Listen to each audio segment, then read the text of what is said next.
One Piece. Story was made by Eiichiro Oda. Chapter 41. To the Sea.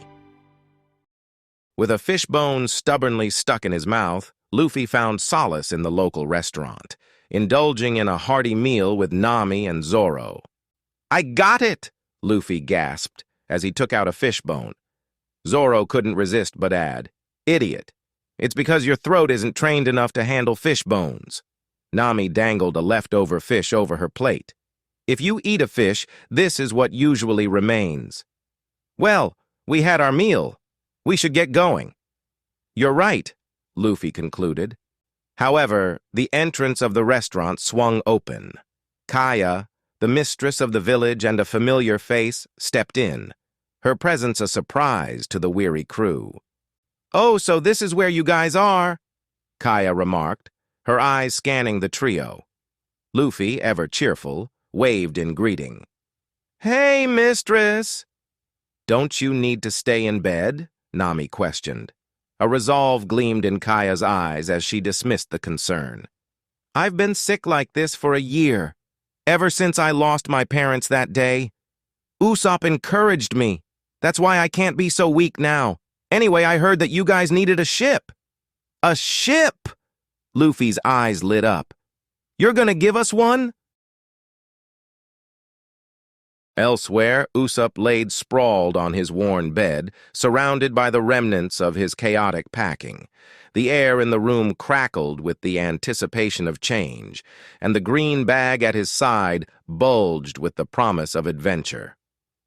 "Finished!" he exclaimed, casting a glance around the place. "It's time to say goodbye to this house." Despite being ready for his travels, Usopp found himself in a predicament. The bag, overstuffed with his most prized possessions, refused to cooperate within the narrow frames of the door. "No!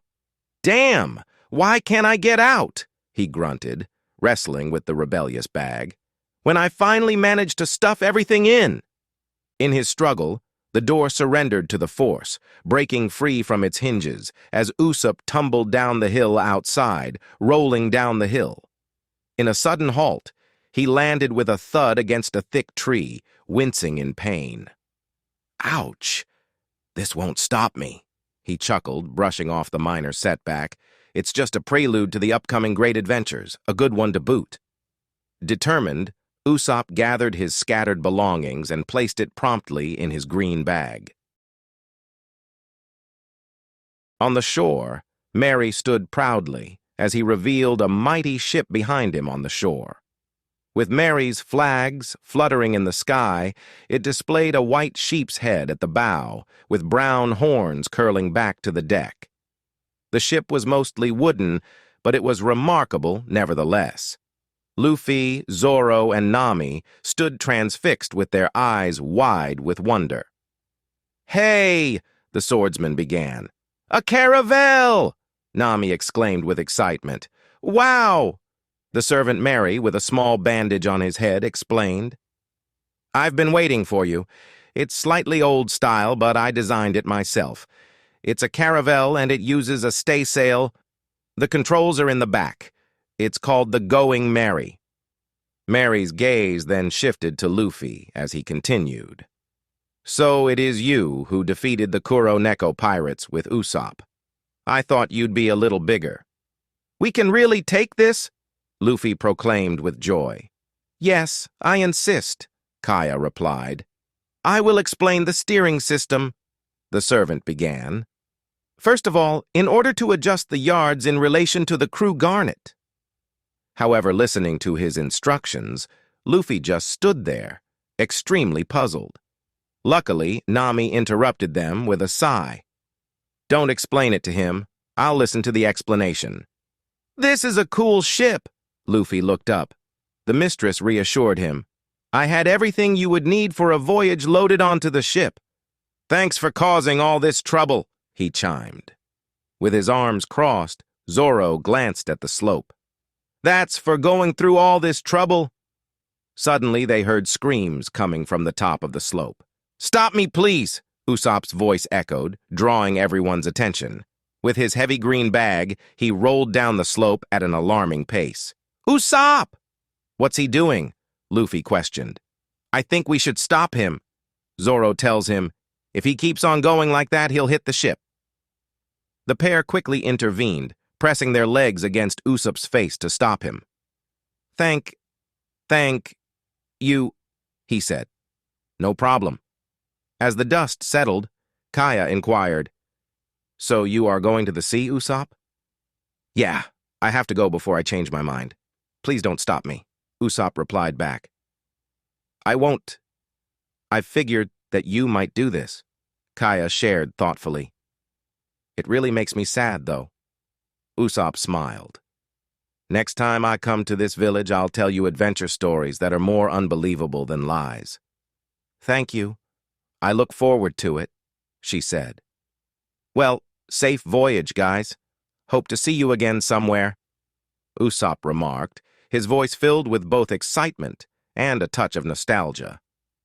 On their newly acquired ship, Luffy lunged at the wooden end rails of the ship and said simply, Why? Why?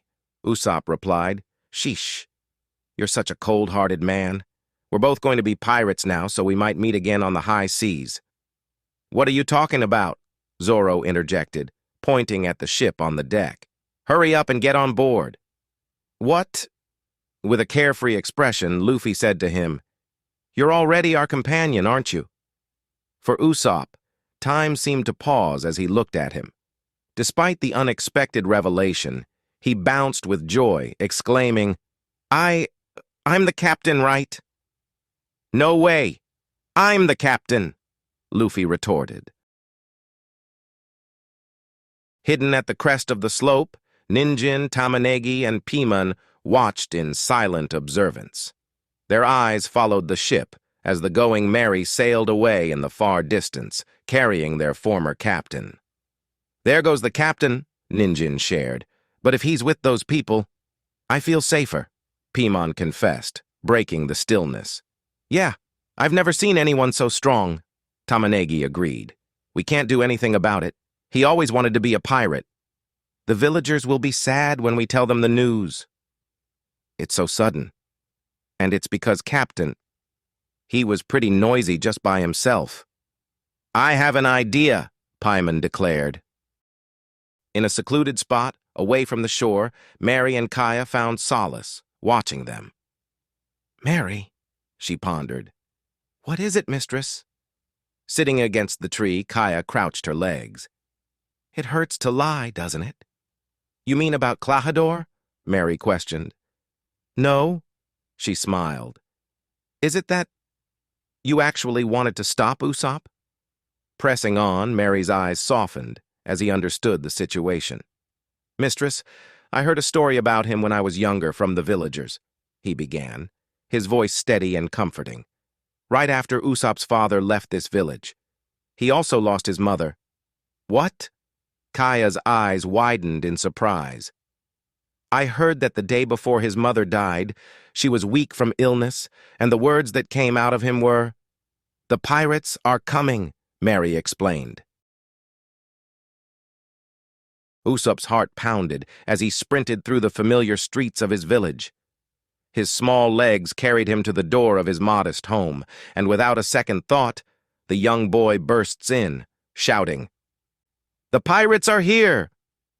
With a kind heart, the village doctor intercepted the young boy. Hey, Usopp!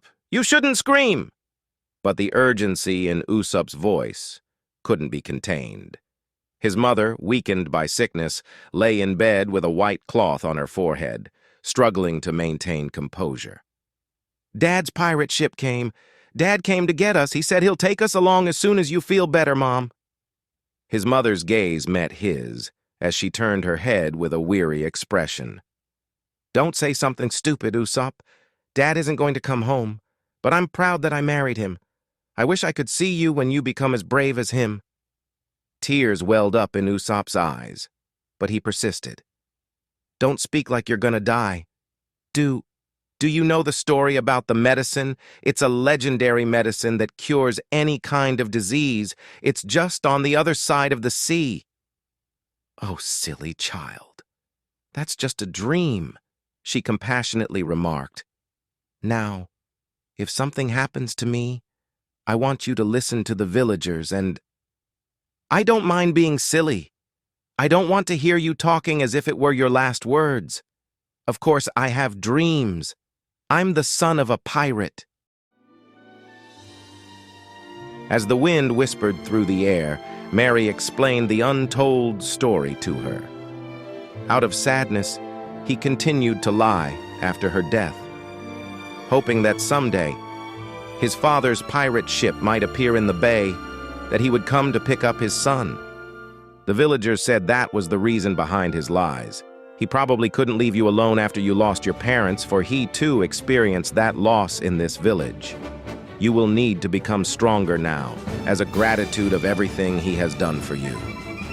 Understanding his tale, Kaya blossomed with joy as they exchanged smiles. Yes. On the Going Merry, Luffy and his crew sailed on the boundless sea. Excitement rippled through the crew, and in unison, they raised their heavy drinks, shouting with unbridled joy, "To a new ship and a new crew member! Cheers!" With Usopp on board, the sea stretched out before them as they sailed on the distant horizon in glee. Amidst the festivities, Piemon, Ninjin, and Tamanegi, the three former Usopp pirates, gathered on the outskirts of the village. Their eyes gleamed with determination as they mentally prepared themselves for the next challenge ahead of them. "Let's go!" Tamanegi exclaimed. With his hair covering his eyes, Ninjin replied, "Are we really going to do it?" "Of course!" Piemon confidently shouted. "We have to succeed the captain!" They took a collective deep breath and then, with newfound resolve, they charged towards the village, proclaiming, "The pirates are here." "Mary, Yes, mistress? I'm going to become a doctor." "Oh, that is a good goal.